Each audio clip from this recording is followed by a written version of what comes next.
Ang susunod nating makikilalang teen artist, siguradong tinastan ng kanilang buong eskwelahan bilang top student. As an achiever, ma-achieve niya kayang mapaikot ang coaches? Hello po! Ako po si Wendy S. Figura, 15 years old at ako po ay nakatira sa Santa Rosa, Laguna. Ilalarawan ko po yung sarili ko as a passionate person po.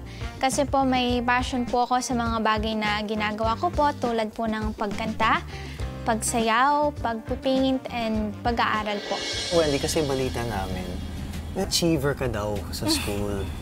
Bakit sinasabi nila achiever ka sa school? Consistent honor student po kasi ako. Ay! Consistent lang naman ng honor student. Ang humble. Uy! Grabe yun. Consistent siya. Siyempre, achiever ka. May time ka pa bang gawin ang mga iba-ibang mga hobbies? Opo, mahilig din po. Active din po ako sa mga extracurricular activities po sa school.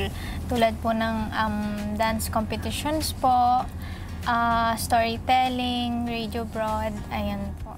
Wow. Grabe, tas top 1 siya. Grabe. Sis Ella. Ay, di! Ay, ako naman. Sorry. Thank you kasi nandyan ka palagi. Sinusuportahan mo ako sa pagkanta. Diba? Ikaw yung driver. Thankful ako kasi naging kapatid kita.